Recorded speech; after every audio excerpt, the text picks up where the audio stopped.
This is episode number 106 of the Homeowners Show. Whether you're DIY or looking to hire, we're here to help you find the best information and options for you and your home. My name is Kevin Hackett, and here with me is Craig Williams. Hello, and welcome to the Homeowners Show. We're glad that you could join us, unless you're from Kenosha and your city's on fire and probably not doing so well right now. Everybody else seems to be doing okay, though. There is a lot of craziness going on in the world that we live in today. Yeah. In fact, my brother-in-law, who is a firefighter, that was fun. I didn't turn the boopity boop off again. There you go, everybody. Yep, there it is. And it just keeps going. It does. It feels like forever. Yes, it's like a bad headache. It just lingers. Yep. Anyway, he's a firefighter up in kind of the West Texas area. And a couple nights ago, they had like 9 fires that broke out from lightning. So, I mean, just really? crazy stuff. And that's the same night that my brother, who lives up in Amarillo, they had 1.5 inches of rain. And then it was so dry a little bit south like of they there. could have just traded. It would have been better. So, anyway, crazy things happening in the world. Yeah, man. I think by the time this episode comes out, I mean, like, hopefully the stuff in Kenosha will have, calmed down. I hope so. A little bit. So, it just seems like when you think 2020's got nothing left to give you, it's got a little something left in the tank. Dude, it is. I've said this before. Like, this is going to be the year that people look back on for hundreds and hundreds of years. For sure. I mean, this year is never going away. No, there's going to be books on books. Yes. Yeah. Yeah. It is what it is. While all of us will try and forget it, they'll keep writing the books about it. Yeah, and I often wonder, what did I do to have to live in this time? I'll tell you, I think it's one of the greatest time periods ever. I mean, the innovation and the way the world is moving is really, really cool. But man, this year sucks. Well, like one of the things I want to ask people from time to time is when they talk about how crazy like 2020 is, which I think it is. It's crazy. Like what was crazier, 2020 or 9/11? I mean, because like we were all still living in 9/11 for like 2 years afterwards. From some of the stuff that like our government decided to do and some policies that came down the pike, and we're still existing under some of those today. Yeah. So like, and this may not be an answerable question for like another 20 years, but like if you look into the crystal ball and you were to say, which one was crazier, 9/11, 2020? That's a tough one. Yeah. No, because I don't think we can answer that question yet, because I think there's a lot of things that happened as a result of 9/11. Like even like airport protocol, like just the way security looks, so many things. I don't know that we're going to fully know until we have kind of got over the hump of whatever coronavirus is, and the cure for it, or at least how we manage it. And kind of figure out what that looks like. I think it's going to take years. Well, yeah, but like it's also like a really easy question when like you bump it up against other things, right? I mean, like when you say like is what's crazier, 2020 or Cuban Missile Crisis and Kennedy assassination? Like people are going to go 2020. Yeah. One, because they're living in it right now and it's just ridiculous. Yeah. But like two, it's like you look back and it's like, well, that was bad then, but it wasn't that bad. Right. and did it really last and to where there's like no end in sight? Yeah. I mean, we're kind of looking at this going, okay, we have no idea when or if this is actually going to end. It was bad, but like, we got over it. Yeah, but we're currently trying to live through it, and people have different ways of doing that. I'll tell you, one of the ways that I'm living through it is I continue to find things around my house that needs to be fixed. Yeah, I think that's everybody right now. I mean, they're stuck in their home. They're going to find everything wrong with it. Yeah, and it's just one of those deals where it's like, look, I'm here more often than I should be. And like now that the world's kind of opened up again in a lot of ways, but now I've got to teach my kids from home, at least for a time period. And so now I'm still home more than I normally would be. And I noticed that I've got like this brown spot in my yard. And I was like, that is not normal. Although we have not gotten near the amount of rain. It's been pretty dry this year. Yeah, it's been drier than normal, I would say. So I started looking at it and I went, I think that my sprinkler is just not hitting that area. So I turned it on, which, I think we've talked about, we've reviewed the Ratio smart controller before. Right. And so I'm holding my phone, turn it on, and I noticed, sure enough, like there's this little spot that my sprinkler isn't hitting. And so I was like, that's weird. And so I go over and I'm kind of looking at the sprinkler heads, and I noticed one of them looks like it's bubbling. That's not good. So I decided to get my hands dirty, dig the thing up. And those of you that may, or maybe you have a sprinkler system, you don't really do much with it, or maybe you've never had one.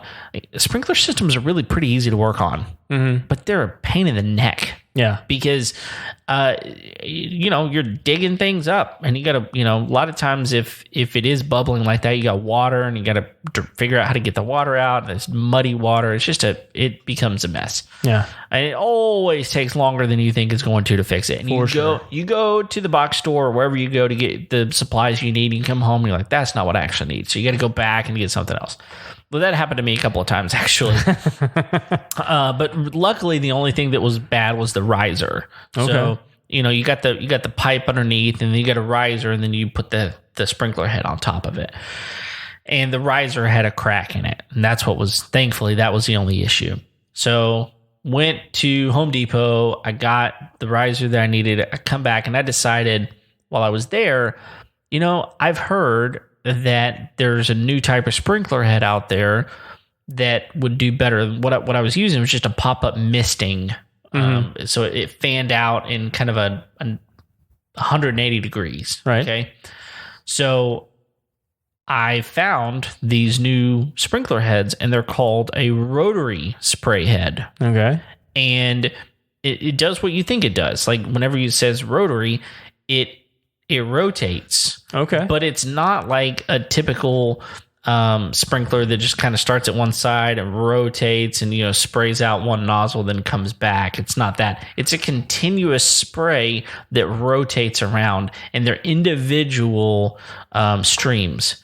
So it's like this nozzle has holes all through it, and it not only sprays in every direction, but it sprays at different heights. Okay. So it'll get, the grass that's real close to the sprinkler head and grass that's far away.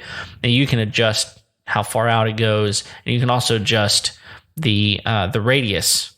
But it's really bizarre to look at. Like if you've never looked at one, you need to go on YouTube or something and Google rotary spray head for a sprinkler system. And the rotary nozzle it's crazy, but it supposedly saves water. Oh, okay. And since it's not just a mist, it sprays in a direction. It also works in windy conditions. Oh. So you get a lot of drift.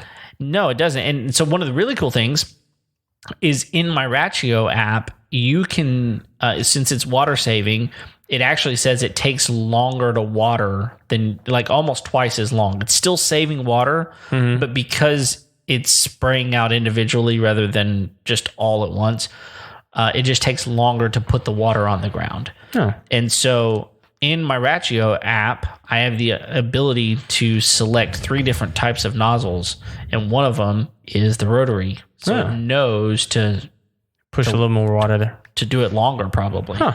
So interesting. I fixed it. It works great.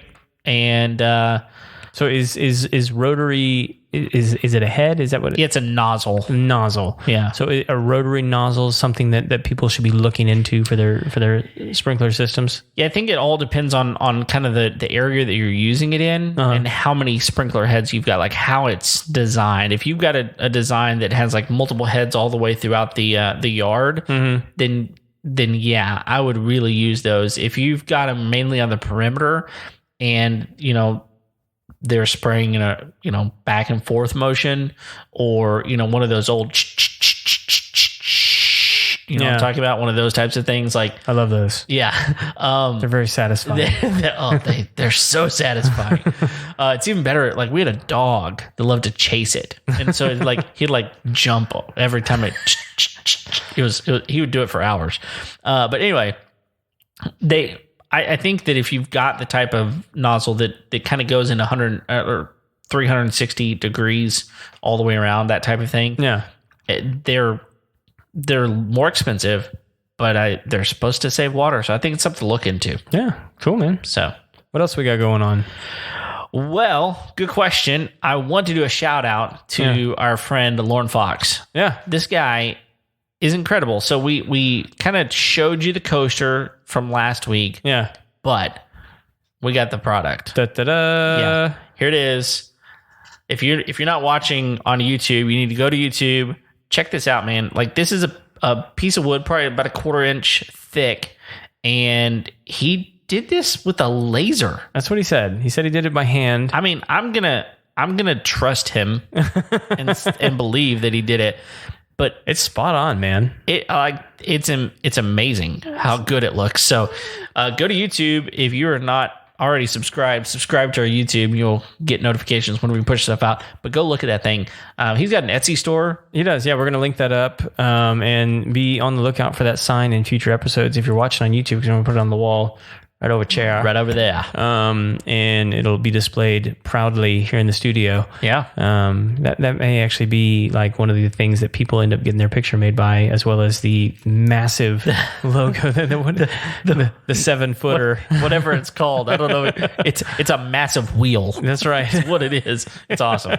So yeah, that's a really cool piece of art, especially if you got like any kind of logo or business that you're trying to promote. Like, man, it was pretty affordable too. Oh yeah, for sure. I mean, like he made one for my other business too, and for that one, the other one that he made me, he actually made like a little stand for it to sit on, and, and so it's actually up on a shelf in my office. Cool. It's awesome. Well, it's not actually. I think someone took it out of my office because they wanted it. Nice.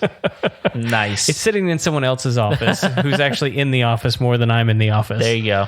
So cool. I'm not an office guy. Well, no. I have an office. You're in the field. I'm not in the office. No. Ever.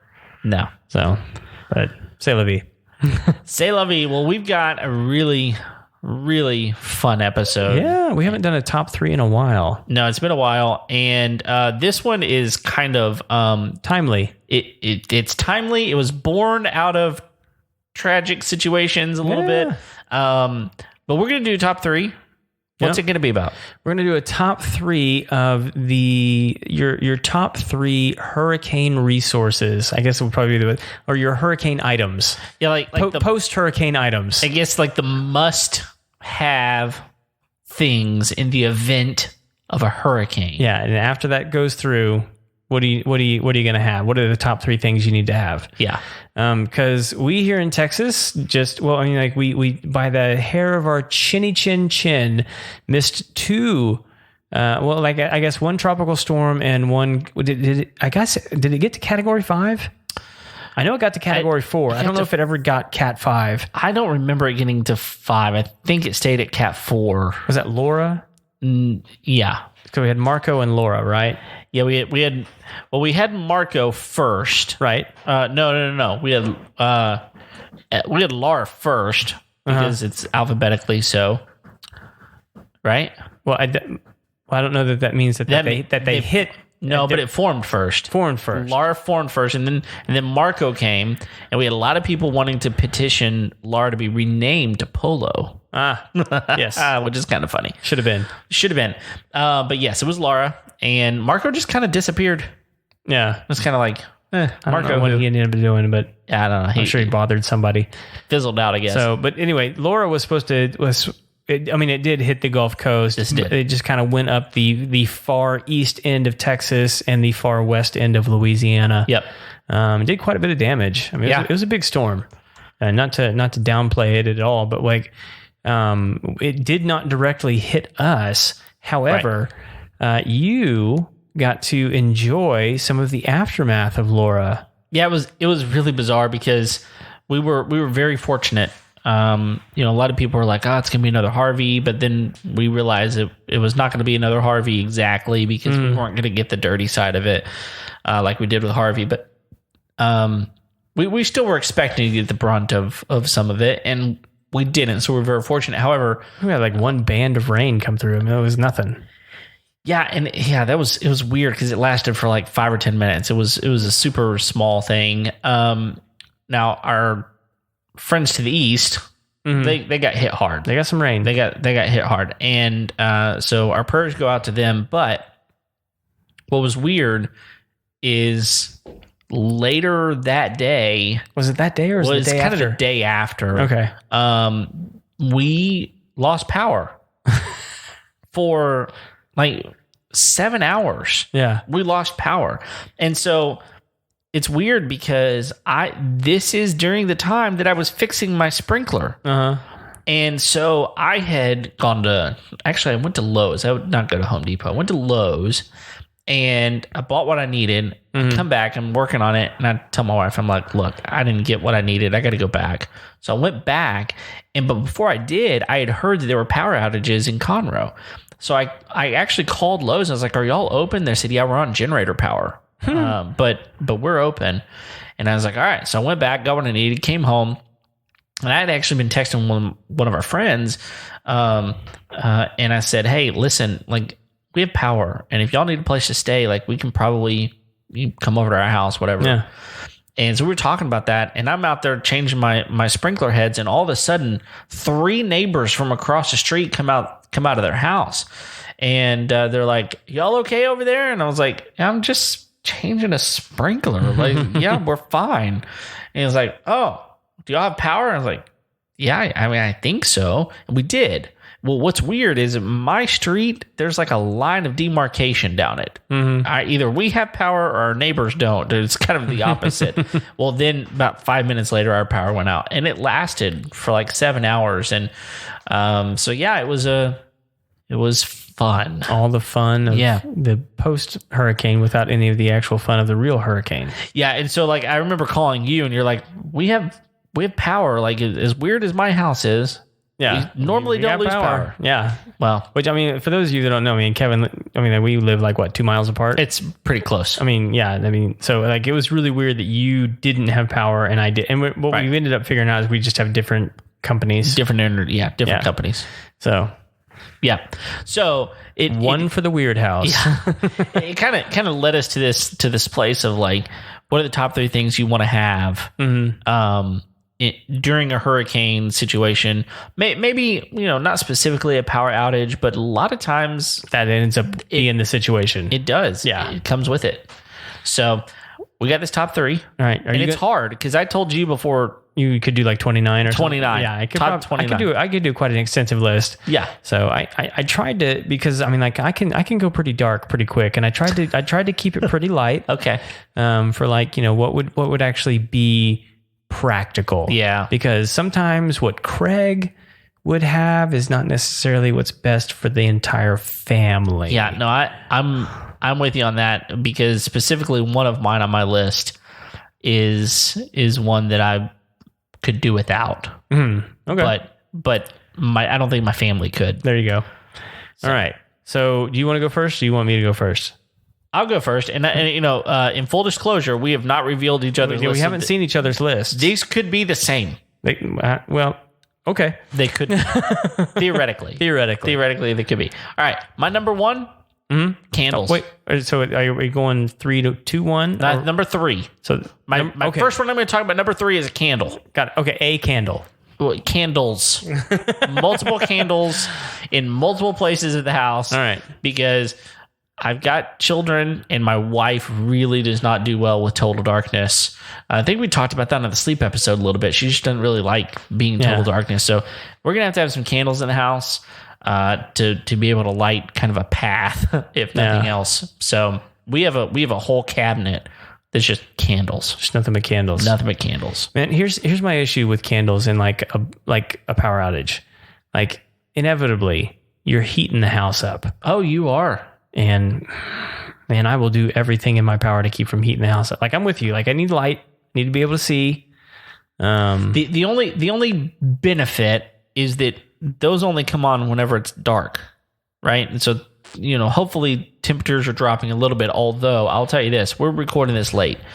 And when I was heading to your house, it was 90 degrees. Yeah. And so this time of year, it just doesn't cool off. Brutal. Yeah.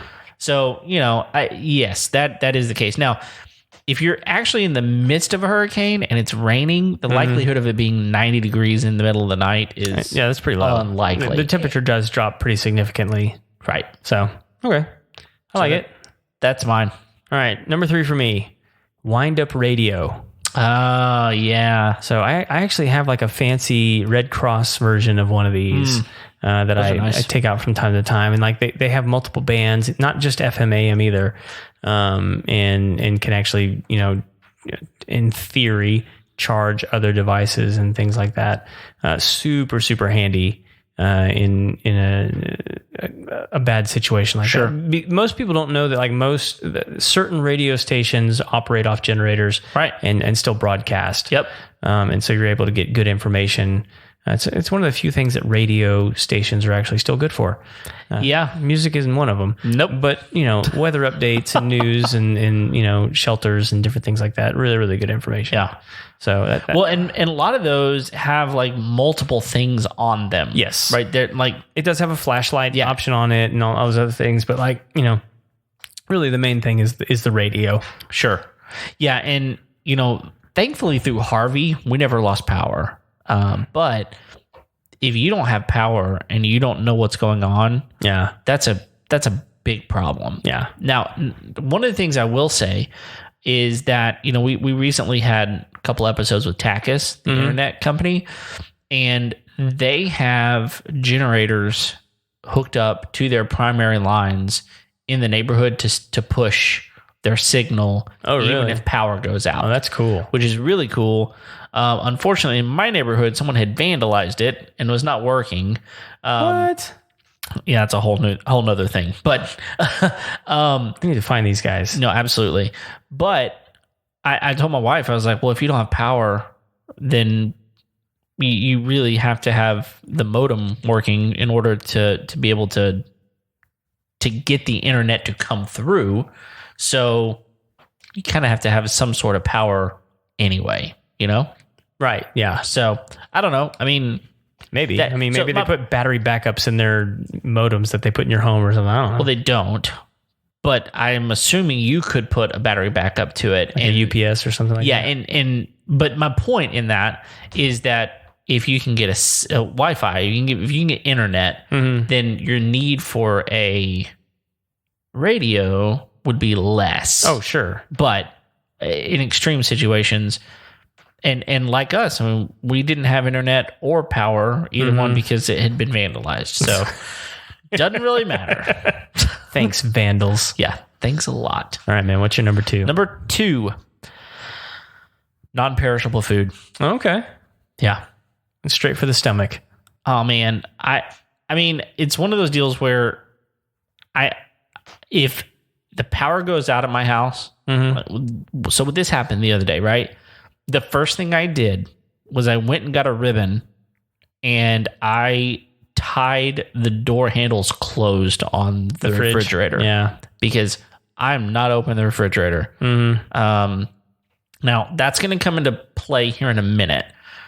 But for me, having, just cans of food, crackers, those types of things around, bread, Spam. Peanut butter, Spam. Hey, I'll eat Spam. I will. Hey, if you get hungry enough, Spam starts looking real good. Absolutely, it does. Hey, and you get some Cheese Whiz, little Spam, some crackers. Hey, you're good. Yeah. So, for me, I just want enough food to get me through the power outage. Yeah. Because here's the problem. So the other day when power went out, we actually got out of town. We got in our vehicle and we started headed toward my mother-in-law's house. On the way there, we noticed the fast food lines of those places that still had power or had a generator were wrapped around the building. Yeah. when we came back, because we didn't stay gone, we actually turned around and came home. The restaurants, you couldn't find a place to park. And I'm not just talking about parking spaces. And people were parked everywhere on the grass, off the curb, on the streets. They were parked everywhere because people weren't expecting not to have power and they needed food. Yeah. And they weren't going to open their refrigerator. And even if they did, they couldn't cook it. Yeah. They didn't most people around where I am, at least, they're not running natural gas stoves and stuff. And so, again, you're heating up your house whenever you do that kind of thing. Yep. So they went out to eat. So I want food at my house. Yeah. So that's my number 2. All right. What's yours? My number 2 is matches. Oh, okay. So Fire. I'm a big believer. Yeah. And so to the point that you were just making, everything in my house is pretty much natural gas. Yeah. So even when the power goes out, we tend to still have hot water. Sure. We can still cook food, but a lot of those things are electrically ignited, and matches are key. And then we also have the barbecue pit and all those kinds of things. Right. And so, and then, if I had any candles, I'd need a way to light them. Yeah. And I say matches, and I think what falls underneath that category would probably be a lighter. Sure. I'm a big believer in keeping stashes of matches around because they're portable, they're durable, they last a long time. Yeah. Their shelf life is, forever pretty much. Yeah. So I keep batches of them around anyway. Yeah. Just for such situations. Sure. So yeah, it's something I can throw in a backpack, something I can keep on a shelf, something, and I'm going to have multiple uses for it. Yeah. And so even if I didn't want to heat the house up, I could go outside and light up the barbecue grill. I could go light up the fire pit, to create light, all kinds of different uses for those matches. Yeah. So, well, and we've even got a lantern, even something like that. Like my wife is saying, hey, is our lantern in the camper? Is it at home? I was like, right. It's in the camper, but we could have gone and gotten it. Yeah. So yeah, no, tons of uses for matches. Oh yeah, and if you have camping equipment, a lot of people have those butane stoves and different things like that you need a lighter or a match in order to get it going. Right. So yeah, I'm a big fan of the match. Yes. So that's good. All right, you ready for my number 1? I'm ready.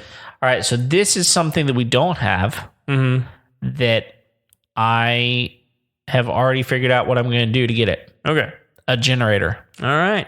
Well, let me just pull this Band-Aid off. We both had the same number 1. All right. Yeah. Hey, a generator. So I'll tell you, for me, I've done the research and I've had people come out to my house and analyze what it would cost to put a stationary in-home.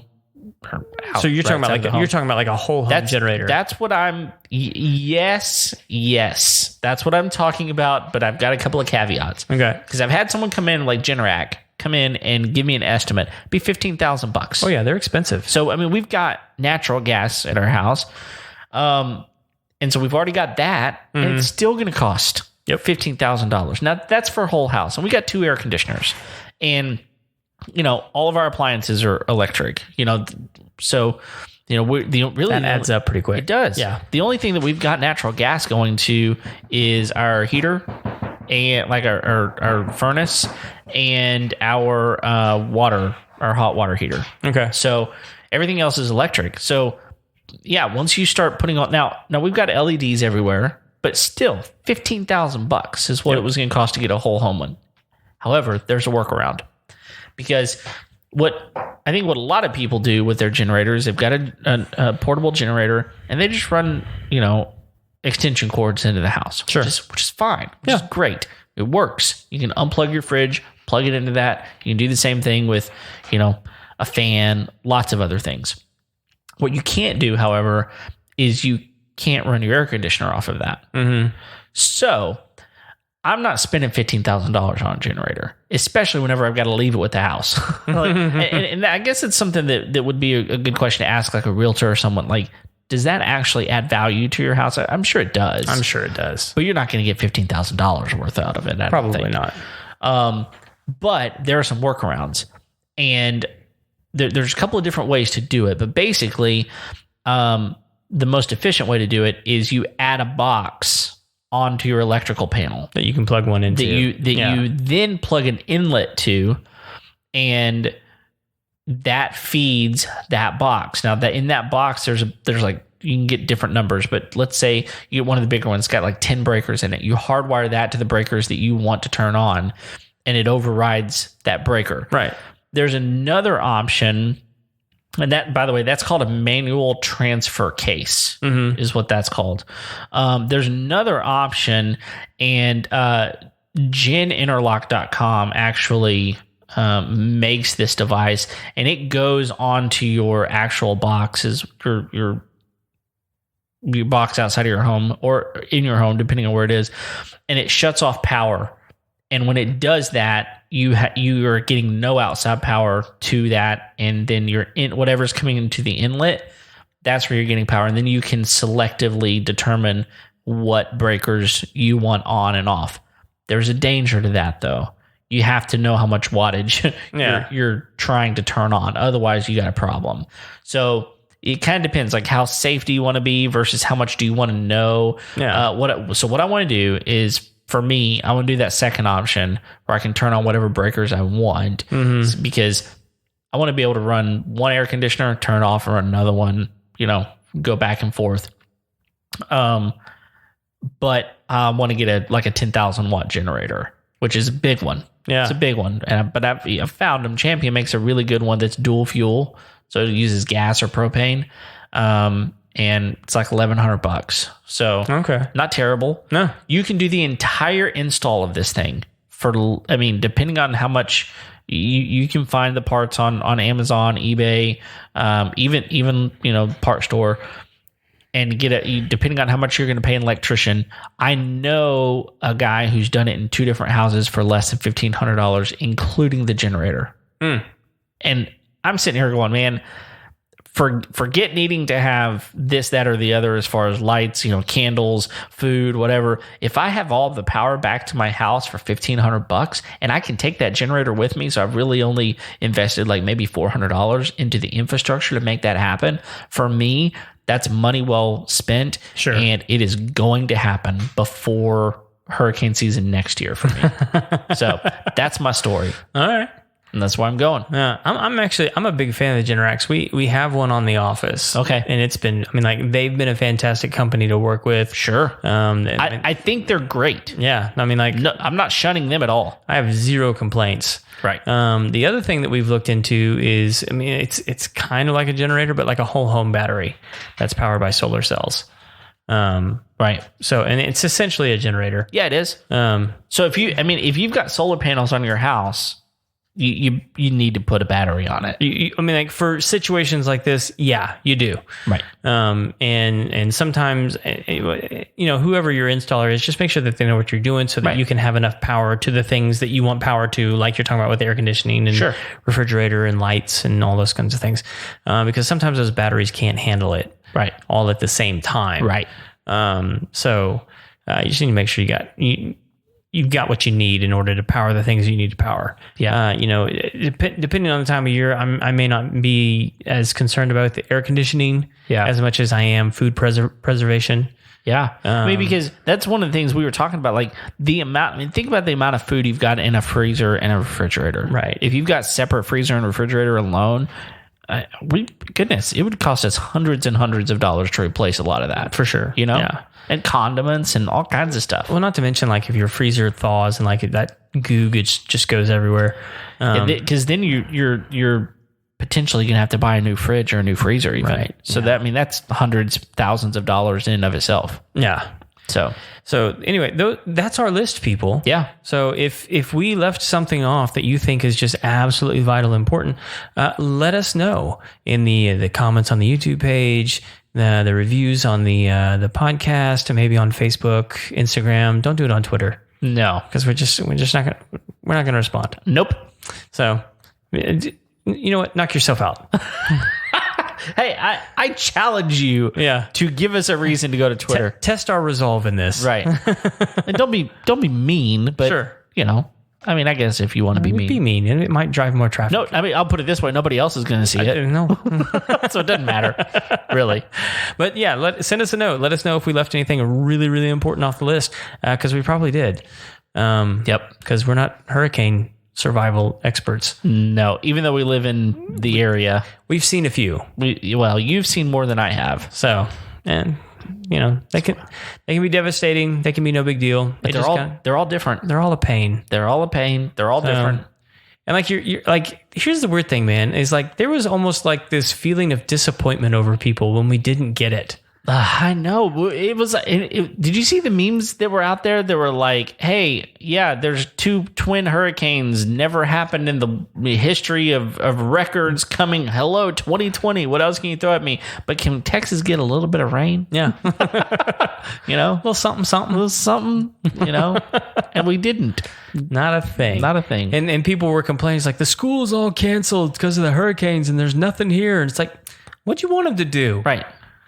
So yeah, I mean, and they're like, "Hey, look, you're already working, you're already doing school from home. Why can't why are we canceling school?" It's like, we don't have any power. But the real funny part is like they canceled school on Wednesday and Thursday. Yes, specifically because we might get hit by the hurricane, and then they had to cancel it on Friday because they didn't know if they were going to have power. Right.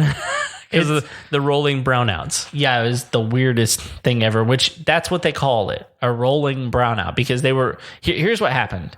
So our energy company was overloaded, and they had most of their primary lines busted up, and so they had to repair all of them. They had really one coming to our area, and so in order to not overload their system, they had to black out certain areas, but it was a forced blackout. It was not because there wasn't power, so they didn't want to give you power. They selectively did it, so they call it a brownout instead of a blackout. But then they were rolling it, so certain places would be out and then some places would have it, and that's why Conroe had it gone before we did, but they also got power back before we did. Yep. So this rolling brownout, craziest thing I've ever been around. Yeah, but it happened. It did happen. So a lot of people don't realize like there's massive like solar farms in Louisiana. Yeah, and I think that's probably what got hit.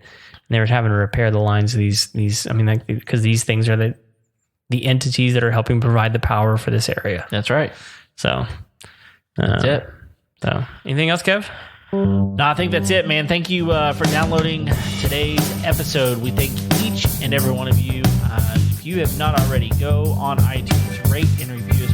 We would love that. And don't forget, you can always get a hold of us at info@homeownershow.com. Thank you for telling other people about us. If you got any questions, let us know. But until then, we'll see you next time. See you.